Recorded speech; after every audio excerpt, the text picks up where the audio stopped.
Shangri-La, a map once hated on release, where years later it's actually praised for its difficulty, though there are still some bitter zombies fans about this map. Is this map extremely bad? Is it extremely good? Did it age well? Is it worthy of being called a cult classic? Well, let's find out today. So, starting these videos off normally, we go over the pros of the map. For one, being the lore, like always. So, to sum it up, Ultimates teleport via the help of the celebrities from Call of the Dead, all the way back to 1956 to a remote island commonly referred to as Shangri-La. The mission is simple. We need to retrieve the focusing stone in order to power Richtofen's Vril device. A device when fully powered up, which will allow the user to swap souls with whoever they please. So the reason we're on the island is to collect the focusing stone to power up the Vril device. However, when they arrive here, they're met with Brock and Gary, two explorers who got trapped in a time loop. Not much is known about these two, however, they beckon Ultimus for help to free them from the loop, and in the process, they show them where the focusing stone is hidden on the island. Only for the process to repeat itself after the focusing stone is obtained,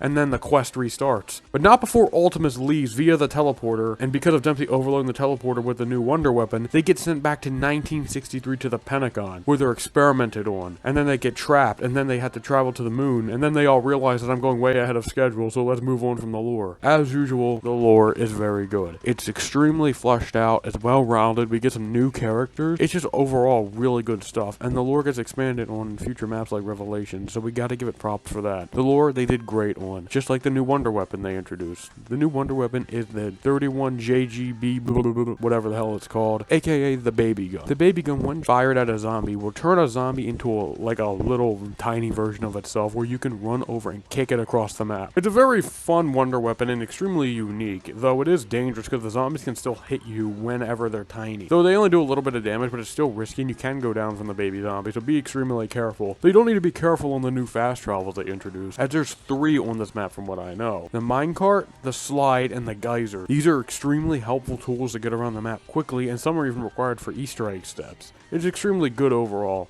Just like the new zombie types that were introduced, the napalm zombie, and then the shrieker zombie. Also, this is the first map with female zombies, which is extremely interesting. The napalm zombie is a fire zombie, pretty much. He only walks, and he'll slowly approach you with an audio cue when he spawns in. You'll pretty much just hear fire crackling, and when he gets near you, your screen will catch on fire, just signifying you that he's near. When he gets over to you, he'll explode, causing, I believe, 3 hits of damage, insta-downing you without jug. He's extremely dangerous, but very slow, and he's also required for some Easter egg steps. Though the Shrieker zombie isn't required for anything, and hell, this guy's extremely rare. The only difference is he's a little more health, he always sprints, and he can blind you with a shriek. It's really not all that. But for what he is, he adds a lot of dynamic to the map and makes it more unique. Also, what makes the map unique is the monkeys, but they're not shit unlike Ascension. The monkeys this time, they don't steal your perks, they steal your drops. And whenever a drop spawns in, a monkey will come out from the spawn area all the way to your location and try to steal your drop. If you pick up the drop before the monkey gets there, the monkey will try to attack you. If you kill the monkey, you get 500 points, which is extremely nice. However, when the monkey picks up one of your drops, it'll start cycling through all the drops as it makes its way back to spawn. If it makes its way back to spawn and up the pack-a-punch, your drop is lost. However, while the drops are cycling, if you kill the monkey, you can actually pick what drop you want. Say you get a carpenter. Well, let the monkey pick it up, let it switch over to a max ammo, and bam! It's extremely cool, and you can get an unlimited max ammos this way. This also works with gobblegums. Spawn in Who's Keeping Score? Well, he'll pick up the double point, waiting for him to switch it to a max ammo. Awesome addition. I love the monkeys. They give you a lot of points if you kill them. They're just overall a great addition, though they are dangerous, so definitely be careful. Unlike Ascension, they actually impose a threat to you, and can kill you if you're not careful. Another new addition to this map is Eclipse mode, which can only be accessed with 4 players in the game. We'll get to that in a minute. And when all these runes on the wall are pressed in, the map will shift to an eclipse mode where it's nighttime and then there's an eclipse going on over the sun. It's extremely cool and it makes me kind of wish you could stay in this mode as you're only in here for about 5 minutes. This is used for the Easter egg, but it changes the entire map dynamic and makes it look even better in my opinion, especially in Black Ops 3. And I wouldn't be surprised if some people, when they play this game with their friends, just go to eclipse mode just because of how nice it looks. Just like the Spike Moors. Spike Moors are actually a new type of claymore. They're not any different and they're only used for the Easter eggs, but they're still new, and they can kill zombies just like the claymores can. Not really anything special, but, you know, they're definitely cool nonetheless. Too bad they're not in Black Ops 3. Now the elephant in the room, the difficulty of this map. Now, I'm playing devil's advocate here, and I think Shangri-La is perfectly fine in terms of difficulty, as this map does have quite a few things that make it extremely difficult. One, the map. There's nowhere to train on this map. More times than not, you're going to get cornered and downed, especially because of the fact the monkeys spawn in, and if you pick up a drop, drop, they'll start attacking you. And they do about the same amount as a normal zombie, except they're impossible to see. Though a vigilant player can spot the monkeys and put them out of commission, like I said, awarding you with some extra points, which is extremely nice. This map, unlike 5, does have an infinite damage wonder weapon, which makes it still difficult, but this wonder weapon isn't like the thunder gun. You need to actually shoot a horde of zombies and run into it to kill all the zombies. This map can seriously put you through the ringer, so there's always a risk of dying whenever you shoot the wonder weapon. Along with the napalm and streaker zombies, you're going to be in for a rough time, though you can manage. Very good difficulty. I'm pretty sure a lot of people like this map for how challenging it is, and this map is challenging in a good way. I'm not saying I got the super high rounds on this map, but I do know this map is the ultimate map to get better at zombies on. That pro section took a while. I just really like a lot about this map. It's extremely good. It has so much new stuff. However, we're not here to only point out the good stuff in it. There's a decent amount of bad stuff in here, and you may have noticed an omission from the good section. So without any further ado, let's get into it. So the mud trap and maze. This area is bullshit. So near the spawn area, there's this giant pit of mud, the giant room, and there'll be some stone plates you can step on to guide you randomly through this giant ass maze area. The chances you're gonna die here during your game is just so unbelievably high, it's bullshit. Not only can you not choose your pathway to go through, so when you're trying to do the Easter egg stuff, especially timed ones, you're most likely not gonna be able to finish it because the stupid maze is randomly generated. But if you try taking a shortcut through the mud, your speed is cut down by like 90% and the zombie speed stays the same, so you're going to get windmilled and killed in the mud. It's absolute bullshit, and there's nothing you can do. The only thing you do is make a leap of faith through the mud, getting a head start, but you're still going to travel really slow. There's nothing you can do to get out of it, and there's no way to avoid it. It's bullshit, and it's garbage, and it's artificial, and there's nothing you can do to stop it. This would be fine if there was like an Easter egg step where would you get rid of it, or there's a secret Easter egg to get rid of it. There's nothing. There's nothing you can do. Just like the spikes. The spikes are the same thing. On either side of the spawn area, when you leave, there will be a spike trap. Running over it will make the spikes come up. That's fine and dandy because the first time you go through this, you'll never really get hit. However, when zombies are running over it and then you're running over it, there's a very good chance you're going to get hit. You're not going to be able to get out of the spikes, and the zombies can still hit you inside of it. Did I mention that the spikes don't damage the zombies? Because that's extremely fair. And don't you love how on the right side of spawn there's 2 traps there? Though on the left side there's 1. So why would you ever go the right way to get the power? It's like the map layout is lopsided in trying to get to the power. Most maps you want to go through both ways. They experience a different challenges on the way there. Though the left side has no traps minus the spikes, but the one on the right has both. It's stupid. These traps are absolutely terrible, but oh my goodness, they do not compare to how bad I think this map's Easter egg is. Just like good old Ascension, you need 4 players for this shit. And it's even worse here, which is just extremely sad. First thing you need to do is turn on the power. Very simple. There's 2 power switches for some unexplainable reason, but you know what? You turn on the power. It's all good. It's not bad. As I said earlier with Eclipse mode, there's these 4 stone slabs on the wall you need to press in. Everyone needs to press them at the same time. You're going to be on the set for 10 minutes in a public game. It's okay. Then you get put into an Eclipse mode whenever you do this. The map looks better, but the Easter egg doesn't follow suit, so let's keep going. So the first step is you need to interact with this panel down here. This will allow Brock and Gary to communicate with you and spawn a bunch of slabs on the ground, which has a bunch of symbols on them. Now, as you may have noticed, I'm solo right now. I'm using a mod allowing me to complete this solo because I'm not getting 3 other people for this garbage-ass Easter egg. In solo, you just need to run over these slabs until they disappear. However, in co-op, you need to play a matching game. A matching game. And the symbols aren't like letters. They're a bunch of random-ass symbols that have no meaning whatsoever. It's not keeper language. It's not apothecon language. It's just symbols that have, there's nothing you can compare these to. The only thing you can do is pray the person you're talking to knows what they're doing. Point is, after 30 minutes, you'll get done that step. And then with the 3 players you have in your game, 3 of them need to go down and stand on a pressure plate down by the first box location. Then the other 4th player needs to go to the top of the water slide and then slide down pressing a button, completing the step. That step's not too bad because everyone sitting at the bottom of the pressure plate is extremely easy, but it's still ridiculous how they have to be exactly on the pressure plate or the step will fail. I'm not a fan of it, but it's not the worst thing ever. After you do this, a crystal will spawn the next time you enter Eclipse mode. May I also add, at the end of every single time you complete a step, you get sent out of Eclipse mode, which means you need to go back into Eclipse mode again and then spend 10 minutes trying to get your team to do it. So that's always fun. Anywho, when you get back into Eclipse mode, you'll see this crystal ball on the top of the slide. You need to use an explosive to get this down. Using a rocket launcher, ray gun, grenades all work. When you knock it down, you need to then get the wonder weapon from the box, which unlike Call of the Dead, the rates to get it don't increase as the game goes up. So if you can't get it, well, tough tortellinis. Your ass needs to reset if it gets too late in the game. So after you shrink down the crystal ball, you gotta knife it down the slide and then follow it. After it gets to this geyser, it'll launch onto one of the pedestals, and then you'll be finished the step and being sent back into the normal map. That step isn't so bad if you have the wonder weapon, but but if you can't get the wonder weapon and you're playing on Black Ops 1, I'm telling you right now, you're going to be needing to reset a lot. And then the best step of the Easter egg is next. You need to get a napalm zombie to spawn in. So not only is that completely random chance, there's no guaranteed way to spawn in at least a single napalm. So then when one eventually spawns in 5 minutes later, what you need to do is lead it down to 4 steaming gas pipes, but not before you turn a valve 4 times. There is no excuse to how bad this step is. If you get too far from the napalm, he'll suicide bomb himself and end the round. If you get too close, he'll suicide bomb himself. So what you need to do is stay at least like 10 feet away from this motherfucker as you lead him down. But you also don't get down by the likely zombie chasing him. It's awful, and it's just terrible because you can't spawn these in.